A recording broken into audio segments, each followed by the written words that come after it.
بسم اللہ الرحمن الرحیم۔ السلام علیکم۔ ابرار رشید آپ کی خدمت میں ایک مرتبہ پھر حاضر، اور ہمیشہ کی طرح درخواست کہ اگر ابھی تک آپ نے چینل کو سبسکرائب نہیں کیا تو سبسکرائب کر لیجئے، جو بیل آئیکن ہے اور اس کے ساتھ ساتھ جو لائک کا بٹن ہے اس کو ضرور پریس کیجئے گا۔ آپ کا شکریہ۔ اس وقت جب میں آپ سے مخاطب ہوں، دبئی میں ایک سیاسی بیٹھک، دو بڑے جو ہیں وہ مل کر بیٹھے ہوئے ہیں۔ اس کی وجہ کیا ہے؟ اسٹیبلشمنٹ کو آنکھیں دکھانی ہے کہ اس مرتبہ اسٹیبلشمنٹ کی بات نہیں مانی جائے گی۔ پہلے یہ خبریں تھیں کہ حکمران اتحاد کے اندر اختلافات ہیں، شدت اختیار کر گئے ہیں۔ اب خبریں یہ ہیں، اطلاعات یہ ہیں کہ اسٹیبلشمنٹ اور حکومت یا حکمران اتحاد کے درمیان بھی سب اچھا نہیں ہے۔ اس کی کیا وجہ ہے وہ میں آگے چل کر آپ کو بتاؤں گا، لیکن اس سے پہلے مختصراً آپ کو یہ بتاؤں کہ 2+2 ہم سب جانتے ہیں کہ 4 ہوتے ہیں، اور اسی طرح سیاست میں کبھی 2+2 4 نہیں بھی ہوا کرتے۔ اس کی وجہ یہ ہے کہ سیاست ایک عجیب کھیل ہے، ممکنات کا کھیل ہے، آرٹ آف پاسبل جسے ہم کہتے ہیں۔ لیکن اسٹیبلشمنٹ جو ہے، آپ سب جانتے ہیں کہ اسٹیبلشمنٹ ہم کسے کہتے ہیں، اس میں 2+2 ہمیشہ 4 ہی رہتے ہیں۔ وہاں پر ان کی کتاب میں، ان کی منطق میں there is no gray area, either it's white or it's black, no middle ground، یا آپ ادھر ہیں یا آپ ادھر ہیں۔ اس کی وجہ میں آپ کو بتاتا ہوں۔ ہمارے بہت سے دوست احباب جن کا تعلق سیاست سے بھی ہے، صحافت سے بھی ہے، وہ اب بھی یہ سمجھتے ہیں کہ عمران خان دوبارہ اقتدار میں آ سکتے ہیں۔ جس طرح میں نے کہا کہ سیاست ممکنات کا کھیل ہے، اٹس آرٹ آف پاسبل، اور ممکنات کے کھیل میں کچھ بھی ہو سکتا ہے۔ لیکن ہماری تاریخ ہمیں بتاتی ہے کہ اسٹیبلشمنٹ کی وجہ سے یا ویسے کوئی ایک جماعت اس کی حکومت ختم کی گئی، کروائی گئی یا ہو گئی، دوبارہ اسٹیبلشمنٹ اس جماعت کو اقتدار میں نہیں آنے دیتی۔ تھوڑا سا ماضی میں آپ کو لے کے جاؤں گا کہ آپ کو یاد ہوگا کہ 1986 میں جب بے نظیر بھٹو پاکستان آئیں تو ان کا والہانہ استقبال ہوا۔ جنرل ضیاء کا مارشل لا تھا، لاہور میں 20 لاکھ سے زائد افراد ان کے استقبال کے لیے آئے، اور یہ میں نہیں کہہ رہا، یہ BBC کی رپورٹ ہے۔ اسی کے ساتھ ساتھ آپ کو یہ بھی بتاتا چلوں کہ پیپلز پارٹی نے غلطی کی تھی 1985 کے انتخابات کا بائیکاٹ کر کے، یعنی غیر جماعتی انتخابات کا، یعنی اپنے کینڈیڈیٹ اس میں فیلڈ کر دیتے۔ خیر 1988 میں اس کی حکومت بنی بے نظیر کی، جیسے بنی یا بننے دی گئی یا جتنی میجارٹی دی گئی وہ آپ سب کو معلوم ہے۔ بے نظیر کی حکومت کا خاتمہ ہوا تو نواز شریف کو اقتدار دیا گیا، نواز شریف کی حکومت کا خاتمہ ہوا تو پیپلز پارٹی کو اقتدار دیا گیا۔ اسی طرح یہ سلسلہ چلتا رہا، اور بالآخر جب COD سائن ہوا 2006 میں غالباً، تو اس وقت چارٹر آف ڈیموکریسی، اسٹیبلشمنٹ نے سوچا کہ یہ 2 جماعتیں تو آپس میں مل کر بیٹھ گئی ہیں، پہلے ہم ایک کو لے آتے تھے، دوسری کو لے آتے تھے، اب تو یہ آپس میں انہوں نے گٹھ جوڑ کر لیا، نیکسس ہو گیا ان کا، پولیٹیکل نیکسس۔ تو انہوں نے سوچا کہ کیوں نہ ایک تیسری قوت پیدا کی جائے جو عمران خان یا PTI کی صورت میں۔ 2010 سے یہ پروجیکٹ شروع ہوتا ہے، پروجیکٹ تو کافی پرانا تھا لیکن 2010 سے اس کو دوبارہ شروع کیا گیا۔ اس کے بعد عمران خان، پروجیکٹ عمران خان، اب عمران خان کے ساتھ جو کچھ ہوا وہ ایک تاریخ کا حصہ ہے، زیادہ ڈیٹیلز میں نہیں جاتے، آپ سب کو معلوم ہے۔ اور اس کے بعد جس طرح عمران خان للکارتے رہے، غدار، ہینڈلر، جانور، نیوٹرلز، میر جعفر، میر صادق، پھر کیا ہوا؟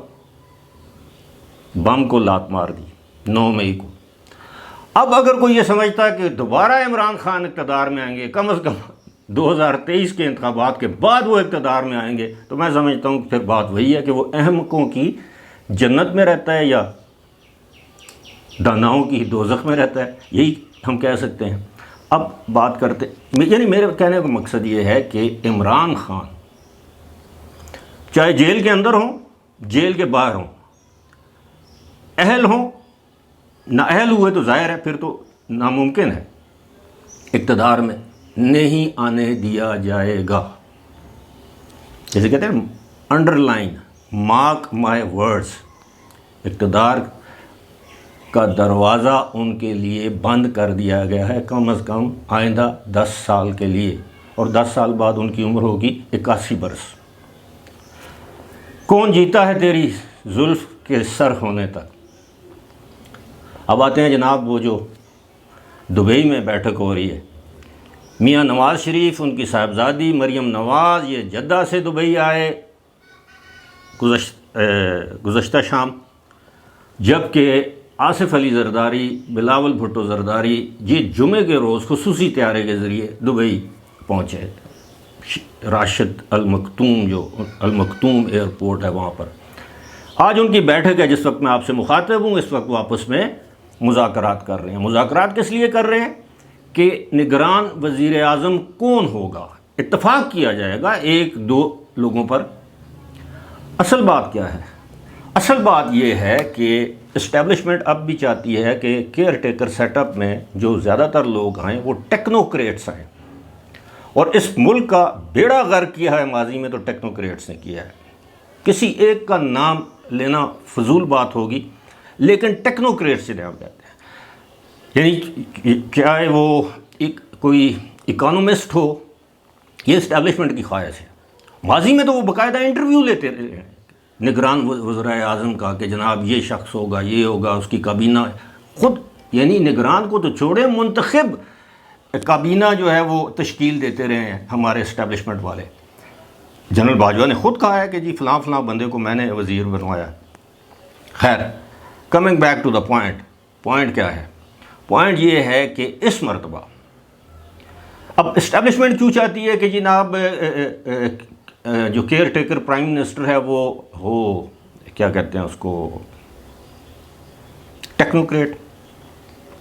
چاہے وہ ریٹائرڈ بیوروکریٹ ہو، ریٹائرڈ جج ہو، جرنیل ہو، کوئی اکانومسٹ ہو، کوئی بھی ہو، کوئی وکیل ہو.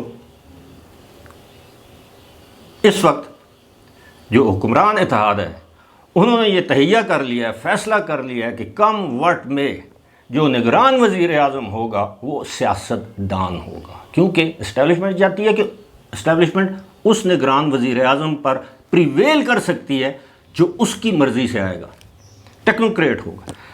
لیکن جو سیاستدان ان سیاستدانوں کی مرضی اور منشا کے مطابق آئے گا، آگے تو اللہ جانتا ہے حالات کیا ہوں گے، تو یہ سمجھتے ہیں کہ جناب وہ ہم سے باہر نہیں ہوگا، وہ دیانتداری سے اپنے ڈے ٹو ڈے افیئرز نبھائے گا، وہ آگے لمبی نہیں کھینچ لے گا. ٹیکنوکریٹس جس طرح سوچا جا رہا ہے کہ جی ان کی حکومت کو طوالت دی جا سکتی ہے.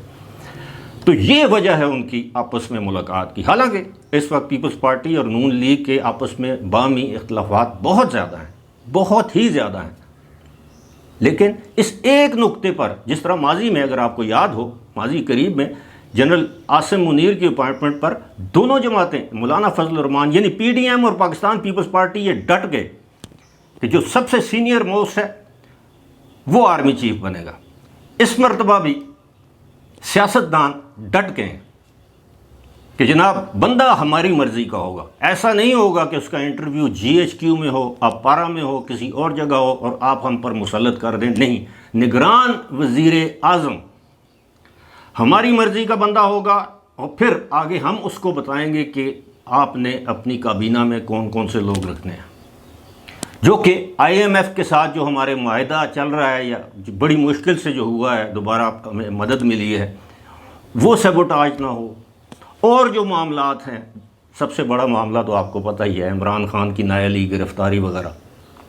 تو اس لیے ان کی یہ میٹنگ بہت ہی اہمیت کی حامل ہے.